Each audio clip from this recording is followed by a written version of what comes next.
Hi everybody, it's Ethan here from Great Lakes Junction, and today we are going to install a new radio into my 2013 Hyundai Elantra.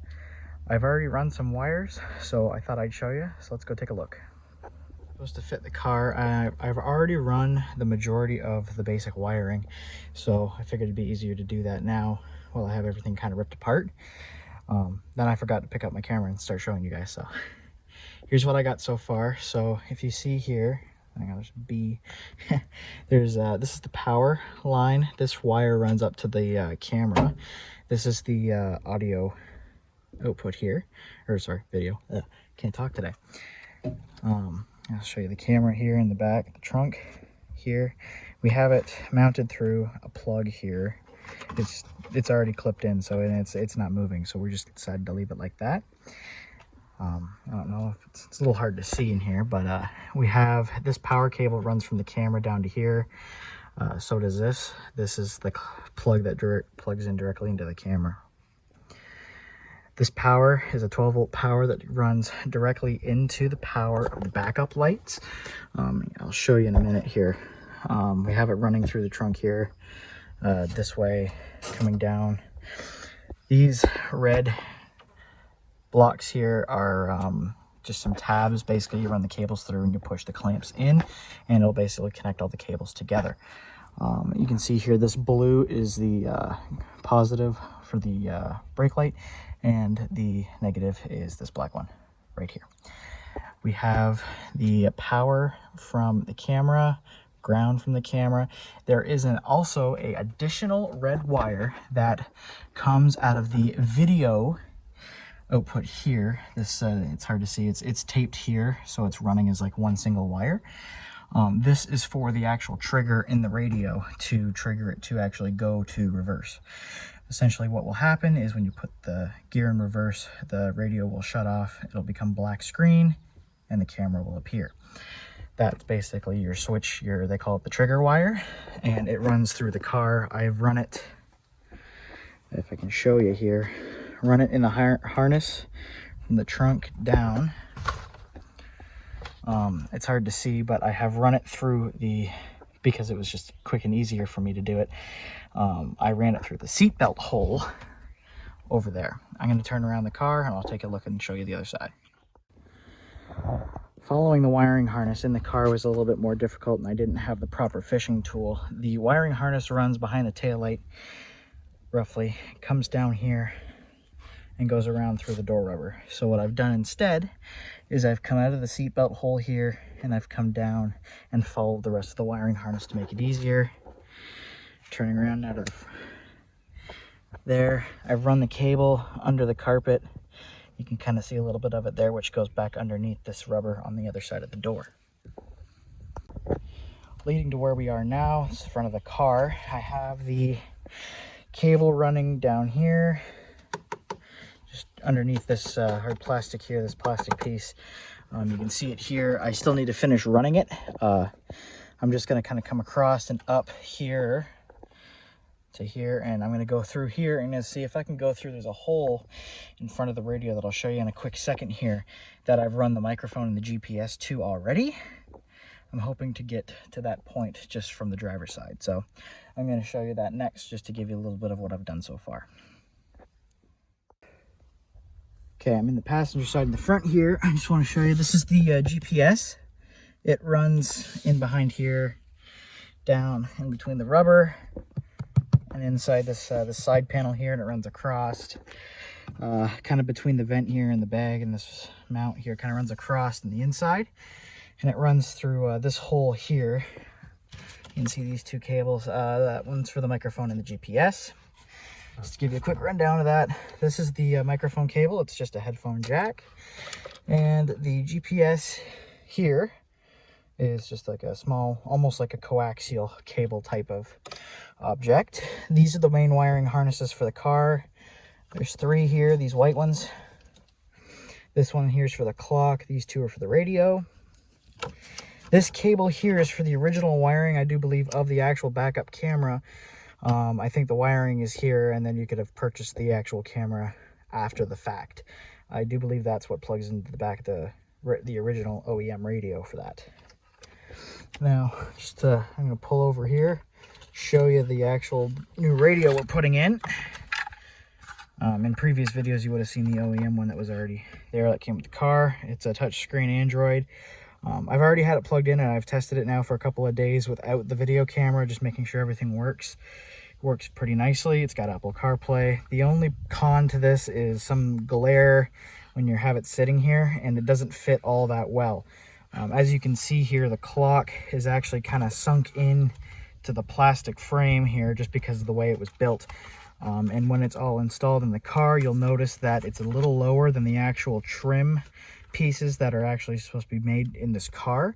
But it's still not that bad. It's still visible. It doesn't look too bad. And overall, it is a very nice radio for the price.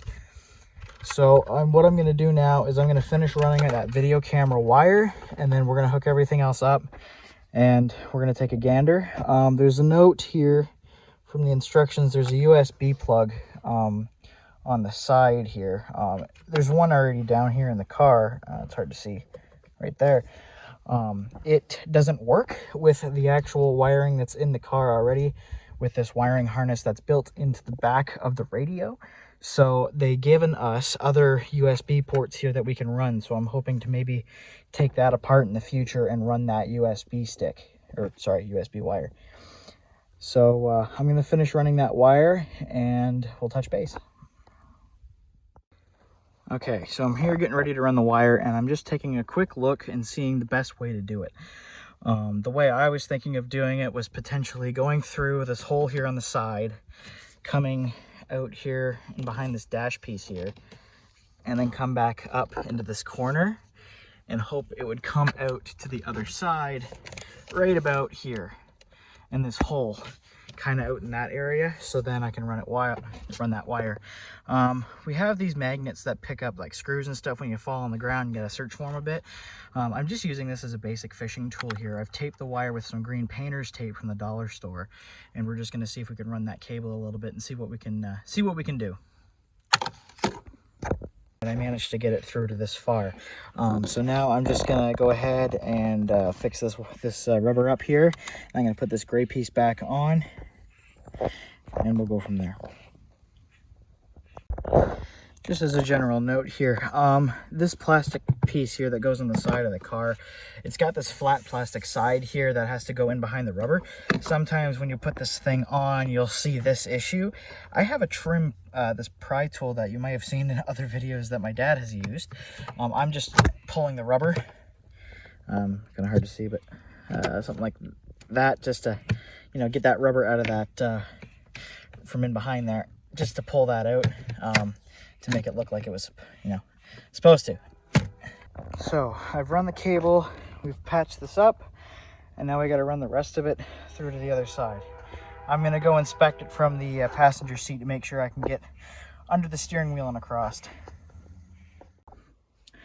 Okay, I'm over here on the passenger side here, and I'm just taking a look at where I can run the rest of this cable just to get it in here to the center part of the radio. So I'm thinking that this hole is a little too high, may not give me enough room, space, or anything. So I'm thinking coming up right here in between the vent, just kind of in this area. Now I used my metal fishing tool here, just this magnetic thing, for picking up screws. I've used it and I've kind of felt around, and I was hitting the side of the steering wheel column here when I was going through. So I'm hoping I can run this cable, run it up here, in and across.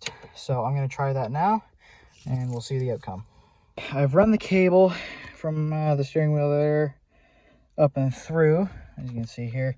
So the next step now is to plug the radio back into the car, and we're going to have to do a little bit of wiring with the reverse wire here on the back of the radio. I'll show you here. This cable, I've already stripped it and threaded it and stuff, so it's ready just to be twisted against the that other wire there on the end. Well, normally I would solder this, but being as I want to make sure this is all going to work before I go ahead and make it nice and pretty, I'm just going to twist the wire together, and we'll see if it works that way before we go ahead and do that. I'll be back in a minute. In my radio that I bought, it came with a bunch of extra cables, some USB ports and stuff like that. Wasn't too sure what this was, and the instructions were very, very, very, they weren't really instructions at all. So eventually, after about a week after I bought it, I got an email or a message on Amazon from the people that I bought it from, and they actually sent me a Word document with the instructions on it. So apparently this is the actual camera input cable, and it's for what they call AHD, I do believe it was called. Now, they said to configure the AHD, instead of using the inputs on the back of the radio, they have one called CVBS in. It gave you this cable, and they said this is better. It has a 180 wide angle, or 170, I believe, and it's 720p, which is higher quality than the CVBS, as CVBS was only going to be 360p for pixel ratio there. So I'm going to... In the wiring diagram, it shows these small yellow cables here tied together. So I'm going to tie them together, put some electrical tape on them, and then I'm going to plug this into the car, and we'll start wiring up that radio. Alrighty, I have taped and put those two wires together, and that goes into the end of the camera in the car. I'm going to go put this in the radio. We're going to plug everything in, and we'll see what happens. Alright, I'm just going to show you the back of the camera one last time and give you a rundown, because I doubt I'll be able to hold this phone while I'm doing this. So, this is for like some kind of amplifier if you have more speakers and stuff and you don't have enough power in your car, I do believe. This is the reverse trigger wire that we need to tie into the red wire on the end of the video output. Now, this wiring harness just kind of plugs in over there with the white ones there. I've already mounted the clock on the top here. It actually comes off the trim piece for the original radio, and it screws in here and here. There's some clips, and you just put that in there. Other than that, we also have to hook up the microphone cable, radio antenna, and the GPS antenna. I'm gonna put all this in the car. I'm gonna wire it up, and before I bother screwing it in, I'm gonna turn it on, throw it in reverse, and we're gonna see what we see. All right, be back in a minute. Okay, just to show you guys a little bit of the wiring mess that I've gotten here. So this is the video output. Wire's going to reverse. Microphone there. Then we got the radio antenna here at the top. GPS here at the bottom. There is a USB one that I've pulled out just for the meantime, because I think that's going to be another video, because I have to take out the gear shifter to access this piece here and pull all this apart to see if I can mount that USB port into this USB slot here in the actual plastic part of that. So that may be another video, but rest assured I'm going to plug all this back in. We're going to see what happens. Okay, so I've just kind of tucked all the wires in back there. I'm just going to pull this out and I'll show you again here. It's kind of hard to see, but appears to be okay. So I'm just going to tuck that in there. Make sure it's sitting so it doesn't fall out when I start the car. And we're going to start it, we're going to see what it does. Okay, it's starting up. Awesome. Looks like the time has been reset on it as to 8:03 a.m. Right now I have it set to auto start on Google. I need to change it to CarPlay, Apple CarPlay. But let's try getting this thing in reverse and see what it does.